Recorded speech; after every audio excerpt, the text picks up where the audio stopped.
Naranasan niyo na po ba na magkaroon ng kadiliman sa buhay? Many people experience darkness like confusion, fear, hopelessness, uncertainty, sorrow, grief, meaninglessness, lifelessness. Napakahirap dumana sa mga dilim sa buhay na parang wala ng katapusan. That is why people love light. Pagka po nawawala ng kuryente at biglang nagkaroon, makakarinig kayo ng isang chorus ng mga tao na parang, wow, natutuwa sila at bumalik na ang ilaw. At lalong-lalo sa hindi makatulog, napakalaking bagay yung lumiliwanag na at nagbubukang liwayway. Yung mga may mga problema, hindi sila makatulog, gusto na nilang mag-umaga. Napakasarap isipin na ang Panginoong Jesus ang ating liwanag.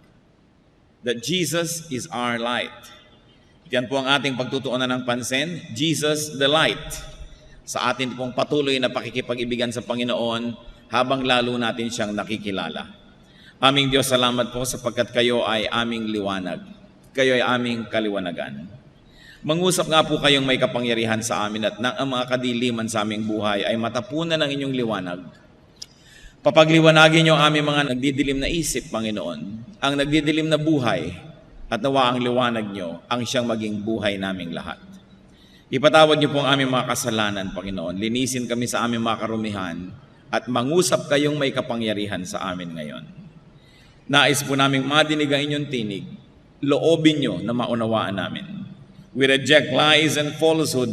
We reject deception, and we accept your truth, O Holy One of God. Holy Spirit, enlighten us. Father, speak to us. In the name of your Son, Jesus, we pray. Jesus, the light, our light. Sa Matthew 4:12-17, atin pong makikita ang halaga ng Panginoon na nag-uumpisahan palang makita ng mga tao nung ang Panginoon ay nag-uumpisang magministeryo. When Jesus heard that John had been put in prison, he returned to Galilee. Leaving Nazareth, he went and lived in Capernaum, which was by the lake in the area of Zebulun and Naphtali, to fulfill what was said through the prophet Isaiah. Land of Zebulun and land of Naphtali, the way to the sea, along the Jordan, Galilee of the Gentiles, the people living in darkness have seen a great light. On those living in the land of the shadow of death, a light has dawned. From that time on, Jesus began to preach, repent, for the kingdom of heaven is near. And may the Lord add blessings to the reading of His holy word. Ito pong Galilee of the Gentiles ay karamihan ng ibinansag at kadalasan ng itinawag sa Galilee dahil noong mga 200 years before Christ ay napakaraming Gentiles na tumira sa Galilee. Among them Egyptians, Phoenicians, or the ancestors of the present-day Lebanese, at saka mga Arabs. Sa panahon po na ating binasa, itong si Juan na nagbabautismo ay kinulong. Ito'y napakalaking kabiguan sa mga nananalig na sanang may pag-asa. Daang-daang taon na tahimik ang langit, tahimik ang Diyos, walang propetang nagsasalita sa Israel, at tinawag ng Diyos itong si John, isang kislap ng liwanag sa napakadilim na buhay ng Israel. Subalit, umaasa na sana't ang mga tao ay nagkakaroon ng liwanag, subalit siya ikinulong, dinakip, at ngayon kadiliman na naman ang naghahari sa puso ng mga tao. It was a time of disappointment, of sorrow and despair. It was also a threat to the people, sapagkat malaking panganib na kung yung pinuno na si Juan na nagbabautismo ay ikulong, maaaring lahat ng kanyang mga alagad at sumusunod at nananalig ay ikulong din. Therefore, it was a time of darkness. At the time, Jesus left Nazareth and moved to Capernaum to live there. Makikita po natin na hindi naman madali sa kanyang gawin yon, subalit siya ay lumipat sa lugar na ito to fulfill prophecy. Yun pong binasa natin na Matthew 4:15-16 ay isang alingaw-ngaw lamang or echo ng Isaiah 9:1-2. At sa Luke 2:32, inuulit po ang temang ito, a light for revelation to the Gentiles and for glory to your people, Israel. Ito po yung reference sa Panginoong Jesus. So who were the Gentiles? They were geographical Gentiles. Yung mga nakatira sa mga lugar na maraming hindi anak ng Israel, at marami naman kahit anak ng Israel, spiritual Gentiles. Natagurian na Israelite pero nabubuhay din sa dilim, sa kawalan ng pag-asa at sa kasalanan. So the Lord Jesus Christ was light for the Gentiles, both the geographical, racial, and spiritual Gentiles. In other words, the Lord was hope and light for those who are living in godlessness. Paano po ba nagkakaroon ng godlessness? Bakit may mga taong sinasabing godless? O hindi na nanalig sa Diyos? O malayo sa Diyos? More often than not, ang mga tao pong ito ay nalalayo lang sa Diyos, nabubuhay ng lumalabag sa kalooban ng Diyos dahil lang wala silang pag-asa. Dahil wala nang inaasahan, walang pinaniniwalaan, at walang liwanag na nababanaag sa buhay, sila po ay pinagdidimla ng isip, natural, at sila ay nagwawala, nawawalan sila ng kontrol sa sarili, sinisira ang sarili at ang lahat ng makasalamuha dahil walang inaasahan. Kaya nakikita nyo po, sa sobrang maralita, miserable ang buhay.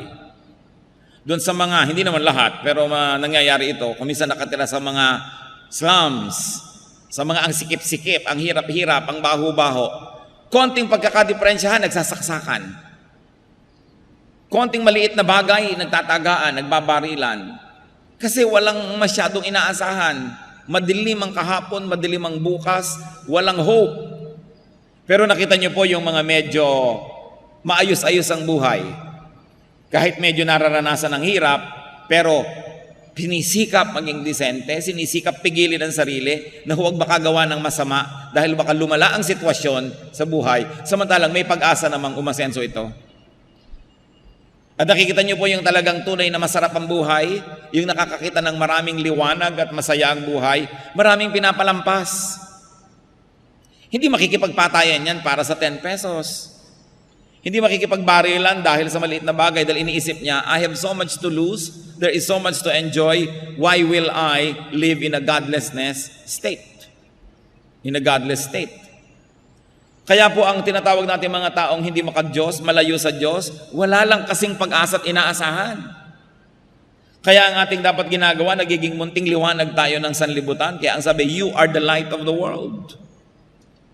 At kung yung mga taong maiinitin ng ulo, papatay sa kahit konting halaga lamang, sa isang cellphone ay papatay o magpapakamatay dahil wala nang malaking inaasahan sa buhay, kung tayo magbibigay sa kanila ng pag-asa, liwanag, lakas ng loob, sila ay magiging mas makadiyos. Kaya mahalagang unawain po natin kung sino si Jesus, siya ay liwanag ng sanlibutan. Dapat dinadala natin ang liwanag na yon kanino man. That we, the people of God, must preach hope instead of condemnation, instead of issues. Kesa tayo nananakot, pinagtatalo-talunan ng mga kung sinong mas mahusay na relihiyon, dapat ang atin pong ipangaral ay pag-asa, liwanag, sapagkat oras na ang tao'y nagkaroon ng pag-asa, magsisikap siya. Magkakaroon siya ng inspirasyon, ng lakas, ng pagtitiis, sapagkat may inaasahan. Ang nagiging desperado lang ay yung walang inaasahan. Kaya sabi nga ng isang tao, nakawin mo na ang lahat, huwag lang ang pangarap. Huwag lang ang pag-asa. Huwag lang yung inaasam. Sapagkat pag ang tao ay wala ng inaasam o wala ng pag-asang makakamit ang inaasam, sinisira na niya ang kanyang buhay, pati ang mga buhay ng nasa paligid niya. And this is what Jesus was, and this is what Jesus is. That His hope, He's the light of the world. So Jesus fulfilled prophecy by living in this certain area, and the Lord Jesus, of course, preached hope. Pag-asa. Sabi sa Matthew 4:17, from that time on, Jesus began to preach. And what was the preaching? Repent, for the kingdom of heaven is near. Nakita niyo po yung tumatakbo sa mga kompetisyon, sa mga karera? Sasabihin, malapit na, sige na, malapit na. Nakakita ka ba ng cheering squad na sinasabi doon sa tumatakbo, malayo pa, malayo pa. Naku, ang layo-layo pa. Eh di nawala ng pag-asa. Pero pag sinabi mong malapit na, konting tiis, abot kamay na, pwede mo nang maging totoo ang inaasahan mo. Lumalakas ang loob at lumalakas ang katawan. At yun po ang sinabi ng Panginoon. At ang maganda dito, hindi lang to cheering, hindi lang pampalakas ang loob, totoo. Sabi niya, the kingdom of heaven is near. Yung mga taong nabubuhay sa kasalanan, tinitigasan ng puso, dahil akala nila ang layo ng langit, ano man ang gawin nila, hindi nila maaabot. Eh kung sinabi ninyong, the kingdom of heaven is near, abot kamay, malapit. Yun pong sabi ni Lord that the kingdom of heaven is near. The word near is very important. It uses a verb in the Greek that says, lumalapit, papalapit, lumapit na ang kaharian ng langit sa tao. That God is approachable and that heaven is within reach. And it was for all, even for Gentiles. So the Lord preached hope, but also the Lord showed the way. He preached repentance as the way to hope. Sabi niya may pag-asa. Anong pag-asang yan? Paano ko maaabot ang langit? Through repentance. Pagsisihan ang kasalanan. Hindi na po sinabing pagbayaran ang kasalanan, kundi pagsisihan. Sapagkat kung sasabihin mo na naman sa mamamatay tao, kung sasabihin mo sa nangangalon niya, sasabihin mo sa magnanakaw, sa sinungaling, sa mayabang, pagbayaran mo ang iyong mga kasalanan at lumalapit na ang langit, baka hindi rin sila magkaroon ng lakas ng loob. Sasabihin nila, aba hindi ko kayang bayaran sa dami na. Pero ang itinuro po ng Panginoon, repent. Pagsisihan mo. Magbalik loob ka sa Diyos at ang langit ay mapapasayo. So what is so lovable about Jesus? The Lord Jesus fulfilled prophecy. He validated the prophets and Himself. Pinatotohanan niya ang sinasabi ng mga propeta. And what else? Once validated, naging madali na para sa mga taong paniwalaan siya. So 2 Peter 1:18-19, we ourselves heard this voice that came from heaven when we were with Him on the sacred mountain. And we have the word of the prophets made more certain. And you will do well to pay attention to it as to a light shining in a dark place until the day dawns and the morning star rises in your hearts. Sinasabi po dito, lalong luminaw sa amin ang mga sinabi ng mga propeta noon ay medyo malabo sapagkat mga talikhaga. Subalit dahil pinatotohanan ni Jesus, naging malinaw. Kaya dapat na nating pansinin ang liwanag na ito na dumadating sa ating buhay. Hindi po basta na lang sumulpot ang Panginoon at nagturo ng mga bagong mga ideya. Siya po ay inaglagay sa kanyang sarili sa ilalim ng prophecy. Kaya pinatotohanan niya yung mga nauna sa kanya at yung mga nauna sa kanya naman ang nagpatotoo sa kanya. Even today, brothers and sisters, it is important to check teachers, to check teachings against prophecy and the Bible. Pag meron nagtuturo, tingnan mo, yan ba yung sinabi sa prophecy? Yan ba yung nasa Bible? Dahil ang Panginoon man, ginawa niya po yung Bible at yung prophecy na reference para mapatotohanan kung sino siya at kung anong sinasabi niya. Huwag kayong padadala-dala kahit kanino na lang na that saith the Lord. Sabi ng Panginoon, nagkaroon ako ng vision. Kailangan i-check sa Bible sapagkat napakadaling dayain ang puso ng tao, maski malinis. Maski sinasabi niya, hindi ko gustong mandaya, propeta ako, pero siya pala ang nadaya. Kahit hindi niya intensyong mandaya, baka nilalagdat lang siya. Kaya ang mahalaga laging chinecheck because even the Lord had Himself validated by prophecy. Kaya ang sabi sa Galatians 1:8-9, tungkol sa mga bagong katuruan, but even if we or an angel from heaven should preach a gospel other than the one we preach to you, let him be eternally condemned. As we have already said, so now I say again. If anybody is preaching to you a gospel other than what you accepted, let him be eternally condemned.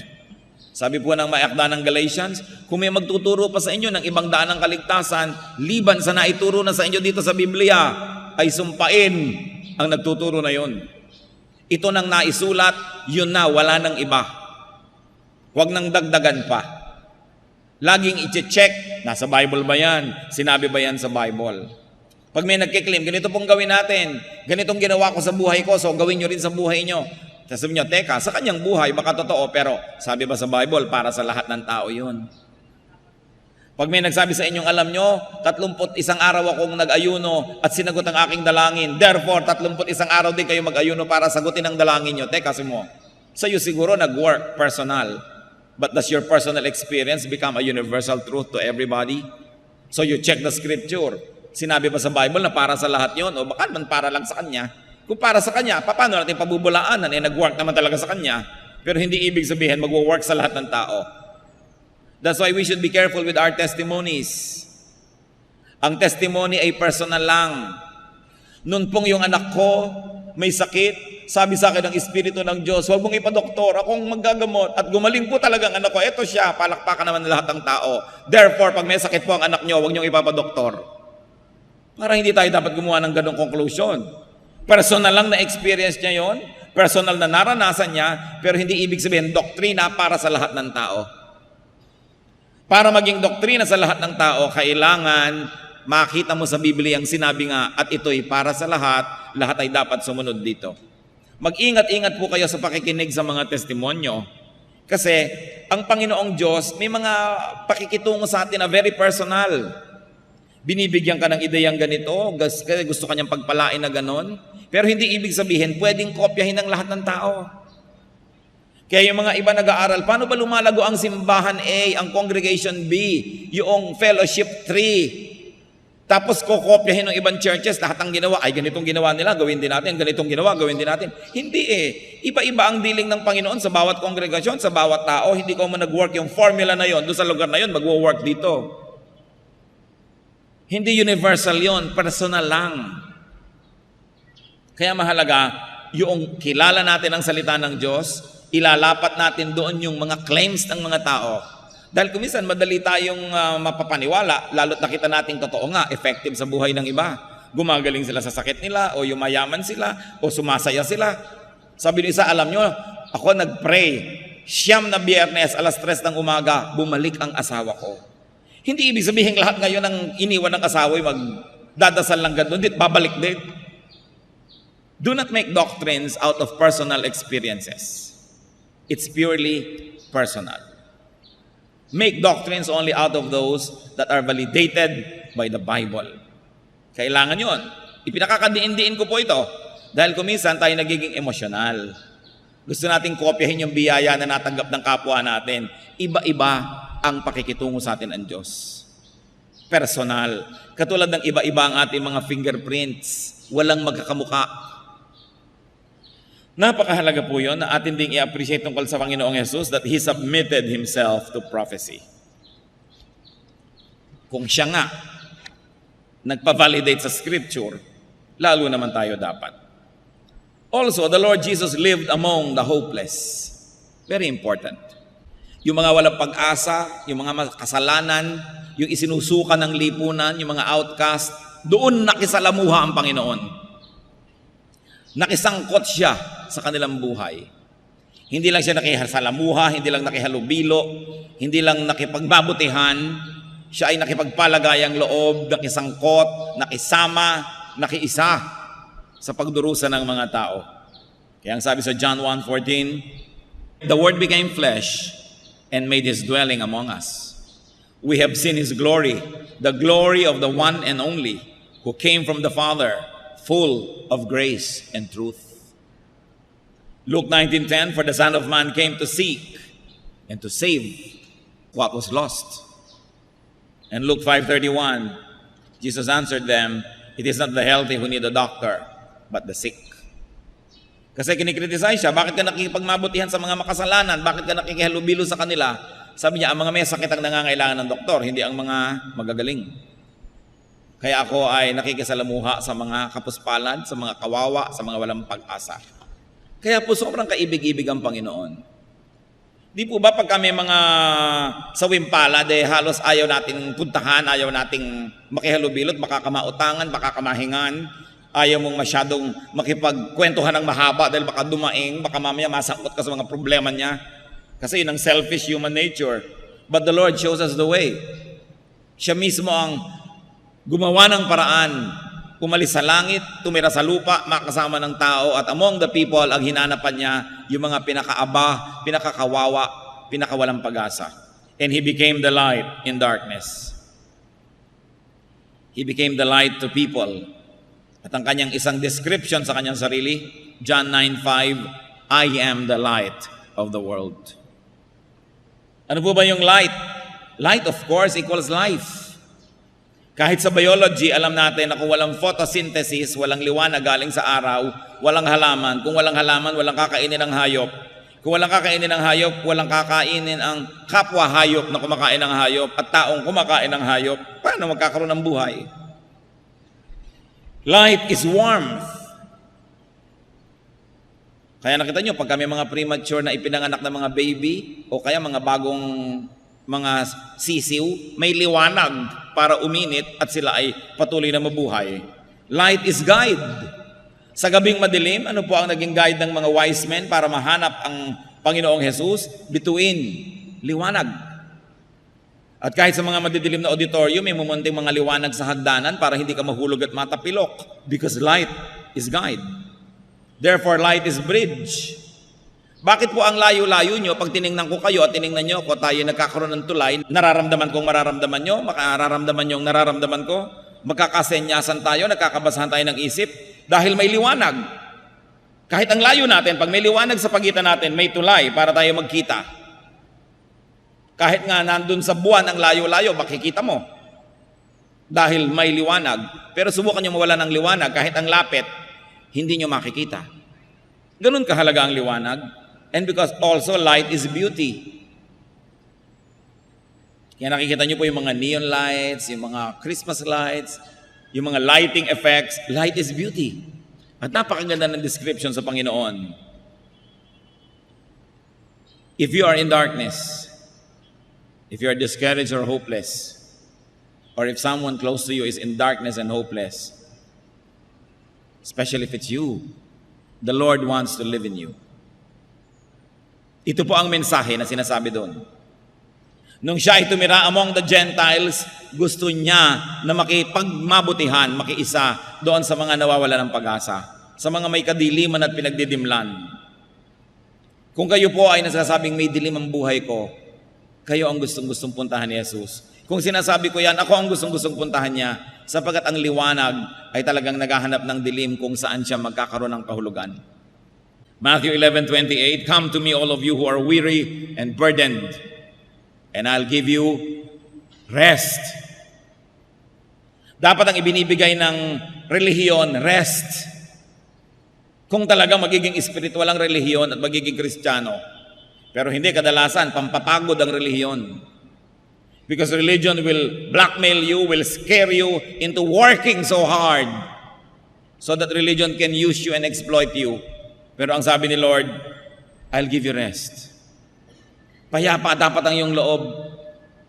Pagod man ang iyong katawan, dapat tahimik ang iyong kalooban kung ang Panginoon ay nasa iyo. At sabi sa 1 Peter 5:7, cast all your anxiety on Him because He cares for you. What was so precious about the declaration of the Lord, even to the Gentiles?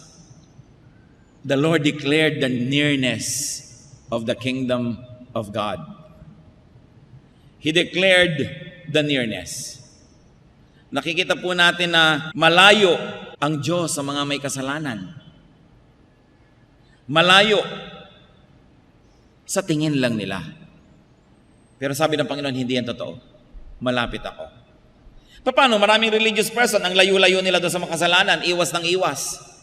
Ayaw nila makihalubilo. Katulad ng panahon ng Panginoon, siya ay lagi na lamang na nasusumbatan, pinapagalitan at nakikriticize dahil nakikipagmabutihan siya sa mga makasalanan. Akala tuloy ng mga makasalanan, yung mga relihiyosong tao, ang representative ng langit dahil malayo sa kanila, therefore malayo sa kanila ang Diyos. Kaya ipinakita po niya ng Panginoon na siya ay nakisalamuha. Hindi dapat tayong puro pagpapahirap sa kapwa ang ginagawa natin. Alam mo, para ka matanggap ng Diyos, dapat ganito, dapat ganyan, dapat ganyan. Ang dami natin binibigay na requirement. Ang sinasabi ni Lord, repent. Magsisi. Pagsisihan ng mga kasalanan. At abot kamay lamang ang langit. The Lord Jesus Christ brought heaven near to us. Kaya yung ipinapanalangin nating, Thy kingdom come, mapasa amin ang kaharian mo, no? Dumating dito sa lupa ang nandoon sa langit. Ito'y nangyari sa Panginoon. Kaya ang tanong ito mga kapatid, malapit po ba sa puso natin ang langit? Tayo ba'y may kasiyahan, kagalakan, pag-asa, kapayapaan, o baligtad o wala? Kasi kuminsan kahit may relihiyon ka, kahit ka religyoso, parang malayo ang langit. Ang kailangan natin ay namnamin, unawain ang ibig sabihin ni Jesus, that the kingdom of heaven is near. That is why Matthew, Mark, Luke are called Gospels. Maging ang John. Kasi good news. What is the good news? The kingdom of heaven is near. And the Lord taught the way to the now reachable kingdom of God, and that is through repentance. To turn away from sin and to turn to the living God. Repentance is a central theme of the New Testament. Yan talaga po ang tema ng New Testament. So, why is Jesus lovable? Because Jesus came from heaven to earth to be the light of the world. And because of Jesus, life can be bright. Ano po ba ang mga kadiliman sa ating buhay? Saang lugar ba ng buhay natin tayo pinagdidimlan o parang kulang sa liwanag? Remember that the Lord Himself is the light of the world. That the Lord is the righteousness of the sinners, the hope of the hopeless. Romans 8:31 to 34. What then shall we say in response to this? If God is for us, who can be against us? He who did not spare His own Son, but gave Him up for us all, will He not also, along with Him, graciously give us all things? Who will bring any charge against those whom God has chosen? It is God who justifies. Who is He that condemns? Christ Jesus, who died, more than that, who was raised to life, is at the right hand of God and is also interceding for us. So dapat wala na ang taong nasa Panginoon na nawawala ng pag-asa.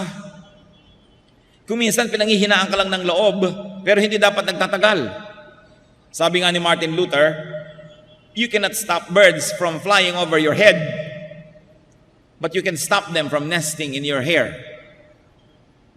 Hindi mo nga naman mapipigil ang ibon na lumipad sa ibabaw ng ulo mo, malaki ang himpapawirin, pero pwede mong pigilan yan na dumapo sa ulo mo at magpuga doon. Ganon din ang mga discouragement, ganon din ang hina ng loob, ganon din ang temptation. Hindi mo mapipigil na dumadaan.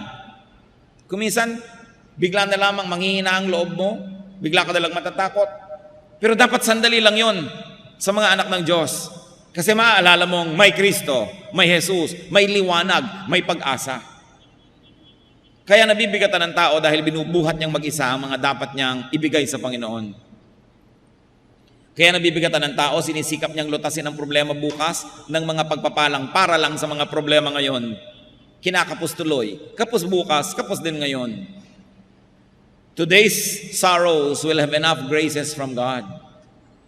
Today's needs will have enough supplies from God. Tomorrow will have a problem of its own, and tomorrow will have a supply of its own. Yang sinasabi, give us this day our daily bread. Hindi naman sinabing give us this day our weekly bread.